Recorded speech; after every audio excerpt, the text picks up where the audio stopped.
আমরা কি সন্দেহ করব যে পলিটিক্যাল পার্টিগুলো সবাই মিলেমিশে দেশটাকে বিক্রি করে দিচ্ছে? দেশ বিক্রি তো অনেক বড় কথা, ওটা নয় বললাম না, ওটা খুব একটা আপনার মেঠো বক্তৃতার মতো হয়ে যায়। তাহলে আমরা কি বলবো যে আমাদের দেশের স্বার্থের বিরোধী কোন চুক্তিতে এই জামায়াত এবং বিএনপি তারা ঐক্যবদ্ধভাবে রাজি হয়েছে? তারা খলিলকে কেন নিয়োগ করলো এই ব্যাখ্যাই তো পাইলাম না। বাংলাদেশ ব্যাংকের গভর্নর কেন নিয়োগ করলো এই ব্যাখ্যাই তো পাইলাম না। তো তারা তো ব্যাখ্যা দিতে অভ্যস্ত না, তারা তো চাপাই দেয়। এই যে আমরা নির্বাচিত হয়েছি, 2/3 মেজরিটি পাইছি, অতএব বাকি আগামী 5 বছর এই দেশের জনগণ তার জীবন যৌবন সবকিছু আমার কাছে সমর্পণ করে দিচ্ছে, আমি কারে মারমু কাটমু কি করবো আমার ইচ্ছা। তারা গণতন্ত্রকে এইভাবে ডিফাইন করতেছে। আমরা তো এইভাবে ডিফাইন করতে চাই না। এখন চাই না, ঠিক আছে, দেখা যাবে 5 বছর পরে কি হয়, এছাড়া আর কি করবো। আল্লাহর উপর ভরসা করে বই পয়সা দিচ্ছি। আমার না মাঝে মাঝে আওয়ামী লীগের জন্য মায়া হয়। আওয়ামী লীগের জন্য মায়া হয় এই কারণে, আওয়ামী লীগ বেশি বেশি এমন এমন ক্যারেক্টার বিভিন্ন সময় নিয়ে আসে যারা নাকি গুরুত্বপূর্ণ মুহূর্তে তাদের এখান থেকে ডিগবাজি মারে। আমন্ত্রণ জানাচ্ছি প্রিয় দর্শক, মানচিত্রের নিয়মিত আয়োজন কথোপকথনে। আমাদের সঙ্গে আজকে যুক্ত রয়েছেন অতিথি হিসেবে সিনিয়র জার্নালিস্ট এবং কলামিস্ট মাসুদ কামাল। সাংবাদিক মাসুদ কামাল, আপনাকে স্বাগত জানাচ্ছি আমাদের অনুষ্ঠানে। এবং শুরুতেই যে বিষয়টিতে আপনার দৃষ্টি আকর্ষণ করতে চাই সেটি হচ্ছে বহুল আলোচিত, বহুল বিতর্কিত এবং বহুল সমালোচিত মার্কিন বাংলাদেশ একটি চুক্তি, শুল্ক চুক্তি বিষয়ে কথা বলতে চাচ্ছি আমি। সেই চুক্তি আমরা এতদিন জানতাম যে ডক্টর ইউনূস সরকার বিশেষ উদ্দেশ্যে এই চুক্তিটি করে গেছেন নির্বাচনের 3 দিন আগে তড়িঘড়ি করে, এবং আমি নিজেও মন্তব্য করেছি যে এই চুক্তির মাধ্যমে বিএনপির ডানা ছেড়ে ফেলা হলো। পাশাপাশি আমরা দেখলাম মাত্র একদিন আগে যখন দক্ষিণ এবং মধ্য এশিয়া বিষয়ক মার্কিন সহকারী পররাষ্ট্রমন্ত্রী পল কাপুর বাংলাদেশে এলেন, তার সাথে কথা বলার পরে সেই বহুল বিতর্কিত আলোচিত সমালোচিত পররাষ্ট্রমন্ত্রী ডক্টর খলিল ডিসক্লোজ করলেন একটি বিষয়, সেটি হচ্ছে যে এই চুক্তি অন্ধকারে হয়নি, প্রধান দুই দলের সম্মতিতেই এই চুক্তিটি হয়েছে, শুল্ক চুক্তিটি, অর্থাৎ বিএনপি এবং জামাতের সম্মতিতেই। আপনি এটিকে কিভাবে দেখছেন, কি মন্তব্য করবেন? না, আমার মন্তব্য হলো কি, আমরা তো সাধারণ মানুষ, আমি জনতা। উনি প্রধান দুটা দলকে যখন জড়িয়ে নিলেন যে তাদের সম্মতিতেই হয়েছে, বাট আমরা কিন্তু সাধারণ জনতা এখনো জানি না যে এটার আলোতে কি আছে। উনি অন্ধকারের কথা বলছেন, অন্ধকারে হয়নি, কিন্তু আলোতে আসলে কি আছে এটা তো আমরা এখনো বুঝতে পারছি না, এবং এটার কোনো কিছুই আমরা জানি না। তো আমি তো তাহলে বলবো যে এখানে পার্টি হয়ে গেছে দুইটা, একটা হলো জনগণ আর একটা হলো পলিটিক্যাল পার্টি। এখন এই জামাত অথবা বিএনপি তাদের নৈতিক দায়িত্ব হবে জনগণকে জানানো যে তারা কিভাবে এখানে সম্মতি দিল এবং কিসের পর সম্মতি দিল। আমরা কিন্তু এখনো জানিই না যে চুক্তির শর্তগুলো কি, আমরা এখনো জানি, কেউ জানি না। তো সেই শর্তগুলো ডিটেল এই পলিটিক্যাল পার্টিগুলো জানে। তাহলে এই পলিটিক্যাল পার্টিগুলো কি সাধারণ মানুষের সঙ্গে প্রতারণা করলো? এবং আমাদের পলিটিক্যাল পার্টিগুলো কি, তাহলে আমরা যে অভিযোগটা করছি, আমরা যদি না জানি জিনিসটা আসলে কি, তাহলে কিন্তু আমরা একটা অন্ধকারে থাকার কারণে আমাদের সন্দেহ থাকবে। আমরা কি সন্দেহ করব যে পলিটিক্যাল পার্টিগুলো সবাই মিলেমিশে দেশটাকে বিক্রি করে দিচ্ছে? দেশ বিক্রি তো অনেক বড় কথা, ওটা নয় বললাম না, ওটা খুব একটা আপনার মেঠো বক্তৃতার মতো হয়ে যায়। তাহলে আমরা কি বলবো যে আমাদের দেশের স্বার্থের বিরোধী কোন চুক্তিতে এই জামায়াত এবং বিএনপি তারা ঐক্যবদ্ধভাবে রাজি হয়েছে? এই জিনিসটা কি, মানে আমার কাছে মনে হয়েছে যে আমাদের পররাষ্ট্রমন্ত্রী ডক্টর খলিলুর রহমান উনি রাজনৈতিক দলগুলোকে জনগণের মুখোমুখি করে দিলেন। যদি এটাই ওনার মূল লক্ষ্য হয়ে থাকে তাহলে আমি বলবো উনি এটাতে সফল হয়েছেন। আর যদি পলিটিক্যাল পার্টিগুলির মধ্যে ন্যূনতম লজ্জাবোধ, ন্যূনতম আত্ম মানে আপনার প্রশংসা অথবা ন্যূনতম মেরুদণ্ড থেকে থাকে, তারা এই বিষয়টাকে ব্যাখ্যা করবে। আমার প্রশ্ন হচ্ছে, সাংবাদিক মাসুদ কামাল, আপনি বলছিলেন যে বিএনপি এবং জামায়াতের উচিত ডক্টর খলিলের এই বক্তব্যের পর তাদের অবস্থানটা ক্লিয়ার করা। জামায়াতের আমির তার ফেসবুক স্ট্যাটাসে যেটি বলেছেন, তিনি অস্বীকার করেছেন যে এই চুক্তির আগে যুক্তরাষ্ট্রের পক্ষ থেকে বা বাংলাদেশ সরকারের পক্ষ থেকে তাদের সাথে কোনো আলোচনা হয়নি বা তারা সম্মতি দেয়নি। যদিও বিএনপির পক্ষ থেকে আমরা কোনো ধরনের অফিসিয়াল স্টেটমেন্ট এখনো পর্যন্ত পাইনি। আমরা জামাতের আমিরকে কতটুকু সত্য বান্দা হিসেবে ধরে নেব, আর বিএনপির এখনো পর্যন্ত এই বিষয়ে মুখে কুলুপ পেটে থাকার বিষয়টি আপনি কিভাবে দেখছেন? এখানে যদি জামায়াতের আমির বলে থাকেন যে আমরা মানে এই সম্বন্ধে কিছু জানি না, তার মানে ডক্টর খলিলের বক্তব্যের সঙ্গে যদি জামায়াতের আমির দ্বিমত পোষণ করেন, তাহলে আমি বলতে পারি ডক্টর খলিল অর্ধেকটা সত্য বলেছেন কিনা জানি না, তো অর্ধেকটা মিথ্যা বলেছেন। কারণ উনি তো জামায়াত এবং বিএনপি দুটোকেই সাক্ষী মেনেছেন। জামায়াত আমি তো অস্বীকার করলো, তার মানে উনি মিনিমাম কমপক্ষে 50% মিথ্যা বলেছেন। আর বাকি 50% কি রেজাল্ট আসে সেটা আমরা দেখতে চাই। তবে আমার ধারণা ওখান থেকে যদি ওনারা কথা বলেন, আমার ধারণা কি, আমার ধারণা ভুলও হতে পারে, আমার ধারণা ওইটাও সত্য হবে, মিথ্যা হবে। এবং ডক্টর খলিল যদি মিথ্যাবাদী, 100% মিথ্যাবাদী হন, প্রমাণিত হন, তাহলে আমি মোটেই অবাক হব না। কারণ এই লোকটার যে ক্যারেক্টার এবং এই লোকটার যে ভাবমূর্তি আমার কাছে আছে, তাতে ওইটাই স্বাভাবিক, তাতে ওইটাই স্বাভাবিক। এবং এরকম একজন লোককে এরকম গুরুত্বপূর্ণ পদে দেশের আমাদের মাথার উপর বসিয়ে রাখাটা ঠিক হবে কিনা, এটা নিয়ে আমার একটু বক্তব্য আছে। আমি মনে করি তাকে ঝেঁটিয়ে বিদায় করা যাকে বলে, তাকে তাই করা উচিত। এরকম একটা চালিয়াত টাইপের লোক যে জামাতের লিডারকে বলে দিল যে সে জানে, জামাত তো অস্বীকার করলো, এখন সে বলুক কোথায় সে এটা পাইছে। চালিয়াত রে ভাই, এটা আমি আগেও জানতাম ওই একই লোক। কিন্তু ডক্টর খলিলকে যে বসানো হয়েছে, ঝেঁটিয়ে বিদায় করবেন কিভাবে? তিনি তো আর এমনি এমনি বসেননি। নিশ্চয়ই অনেক বড় বিদেশি কোনো প্রভু, কথিত প্রভু বা বিদেশি শক্তির প্রেসারেই তাকে বসানো হয়েছে। নইলে এই যে মানে যেই সরকারটি গেল, যাদের অধীনে নির্বাচনটি হলো, সেই নির্বাচনে একজন কর্তা ব্যক্তি মানে সেই সরকারের একজন উপদেষ্টা পরবর্তী সরকারের মন্ত্রী পরিষদে আসেন। এই বিষয়গুলো কেমন না নির্বাচনটাই তো প্রশ্নবিদ্ধ হয়ে পড়ে। দ্বিতীয় কথা হচ্ছে, এই চুক্তি হয়েছে খলিলের সম্পূর্ণ মধ্যস্থায়, আবার সেই চুক্তি নিয়ে তিনি কথা বলছেন। তো তার জন্য রিকোয়েস্টটা কোত্থেকে আসছে তা তো আমরা বুঝতেই পারছি। ঝেঁটিয়ে বিদায় করার ক্ষমতা কি বিএনপির আছে? আছে কিনা আছে না আমার দেখার ব্যাপার না। আমি একজন নাগরিক হিসেবে আমার মনের যে ভাব সেটাই প্রকাশ করলাম। খলিল সাহেবকে আমি কিভাবে দেখি, আমার কথার মধ্যে সেটা প্রকাশিত হলো। এবং একজন নাগরিক হিসেবে এই অধিকার আমার আছে, আমি আমার অধিকার প্রয়োগ করেছি। তবে আমি একটা কথা বলি, খলিল সাহেবকে কেউ বসিয়েছে কিনা এটা নিয়ে আমার একটু সন্দেহ আছে। আমার কাছে এটা এখনো একটা পরম রহস্য, বিশাল রহস্য, যে হোয়াই ডক্টর খলিল আমাদের এখানে আসতে পারলো, আমাদের এই এতই মন্ত্রিত্বে ক্যাবিনেটে ঢুকতে পারলো, তা পররাষ্ট্রমন্ত্রী হতে পারলো। আমার কেন যেন ধারণা, আমার কেন যেন ধারণা ওনাকে বসানোর মতো উনি এমন কিছু করেন নাই যে ওনাকে বসাইতে হবে, আমেরিকা ওনার প্রতি ইন্টারেস্টেড হবে, এটা আমার কাছে একদমই মনে হয় না। আমার কাছে মনে হয় উনি নিজে নিজে নিজেকে প্রজেক্ট করেছেন।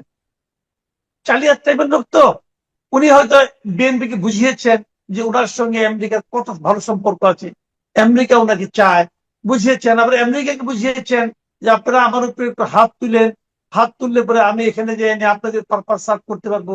এই দিক ওদিক দুই দিকে বুঝে মাঝখানে উনি একটা ফাও দাও মারছেন, এটা আমার ধারণা।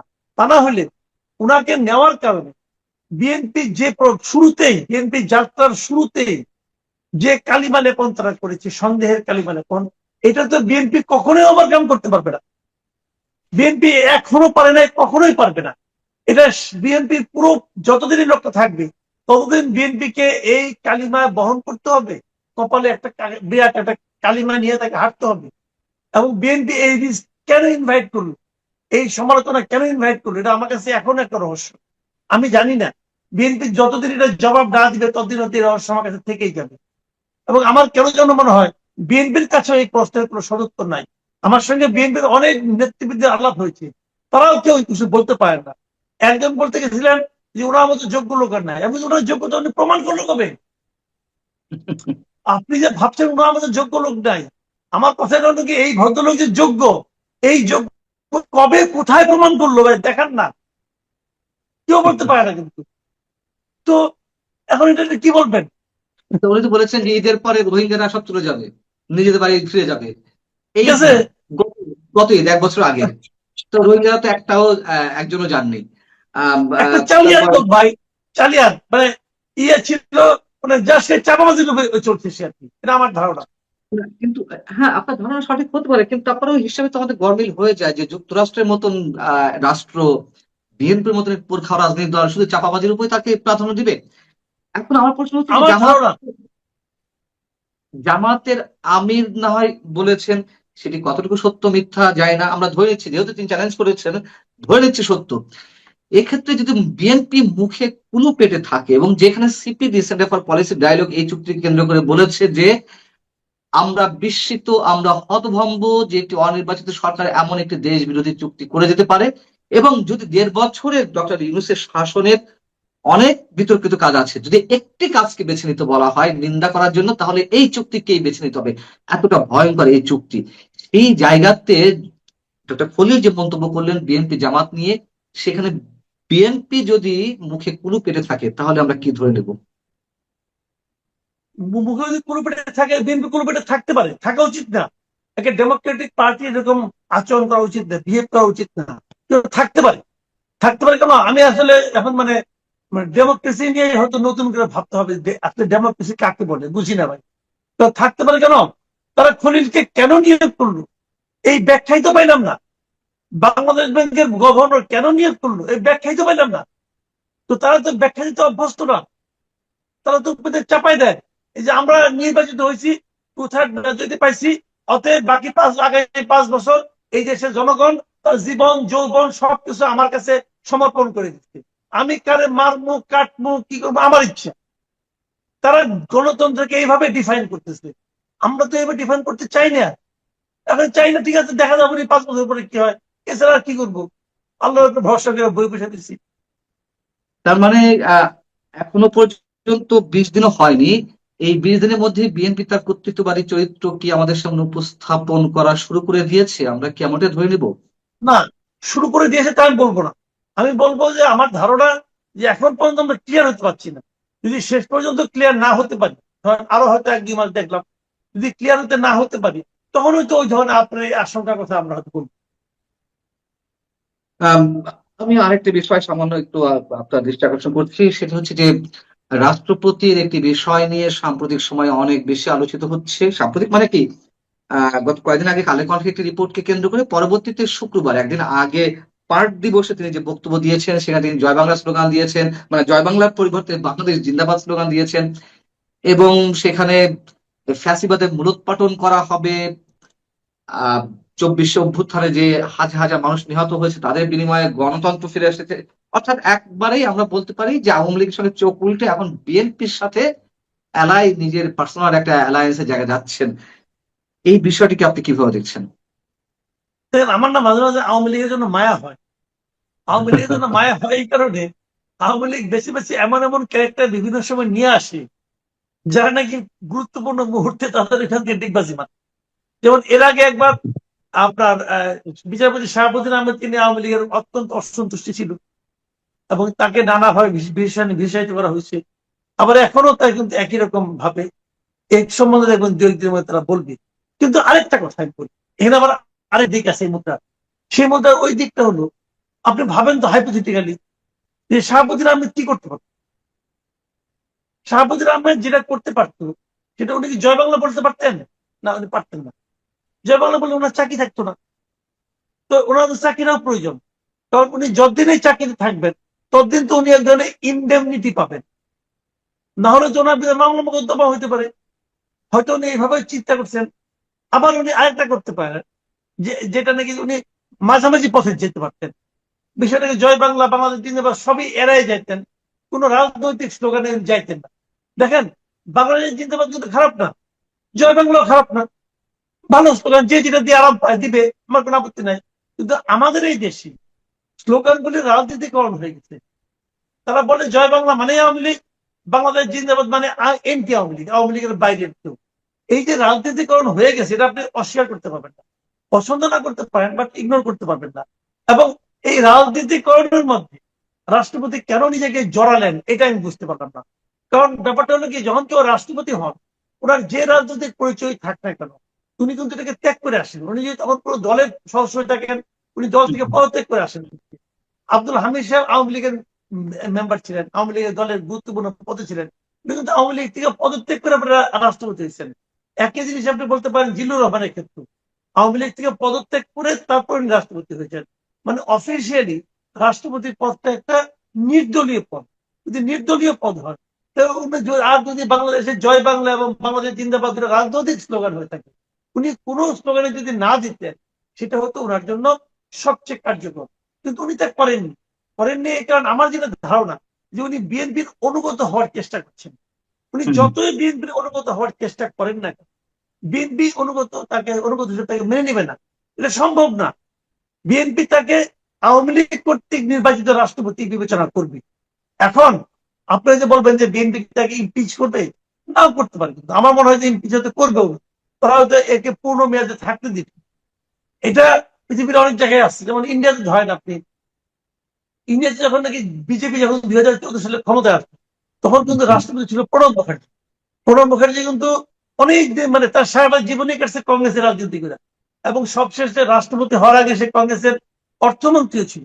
তো উনি যখন রাষ্ট্রপতি হলেন, তারপর যখন বিজেপি ক্ষমতায় আসলো, বিজেপির আমলে কিন্তু তার রাষ্ট্রপতির মেয়াদে আরো কয়েক বছর ছিল। এই পুরো সময়টা উনি কিন্তু বিজেপির রাষ্ট্রপতি হিসেবেই থাকতেন, মানে ইন্ডিয়ার রাষ্ট্রপতি হিসেবে থাকতেন, এবং বিজেপির অনেক দলীয় অনুষ্ঠানে উনি হাজির হয়েছেন। দলীয় অনুষ্ঠান, রাষ্ট্রীয় কোনো অনুষ্ঠান, দলীয় অনুষ্ঠানে উনি অতিথি হিসেবে গেছেন। এবং কিন্তু ইন্টারেস্টিং হলো, ওই লোকটা কিন্তু আবার ওই বিজেপির মতো করে স্লোগান দেন, বিজেপির রাষ্ট্রীয় যে জয় রাম জয় শ্রীরাম বলে স্লোগান দেন। উনি একটা নির্দলীয় অবস্থান বজায় রাখার চেষ্টা করছেন। এখন ওইখান থেকে যদি আমাদের রাষ্ট্রপতি শিক্ষা নিতেন তাহলে ভালো হতো। উনি যদি ওনার নির্দলীয় অবস্থানটাই বজায় রাখতেন তাহলে ভালো করতেন। কিন্তু আমার কেন যেন মনে হয় ওই যে চাকরি রক্ষার জন্য অথবা এক ধরনের ইন্ডেমনিটি প্রাপ্তির সময়টাকে একটু বাড়ানোর জন্য হয়তো উনি বিএনপির অনুগত হওয়ার চেষ্টা করছেন। রাষ্ট্রপতি পদটা যতই আলংকারিক হোক না কেন, তার ক্ষমতা থাক আর না থাক, যাই বিতর্ক থাকুক না কেন, একটা লোভনীয় পদ তো, তাই না? রাষ্ট্রের একজন মানে 1 নম্বর ব্যক্তি। তো বিএনপির অনেক যোগ্যতম নেতা থাকা সত্ত্বেও কেন বিএনপি মোহাম্মদ শাহাবুদ্দিনকে রেখে দিতে চাইছে?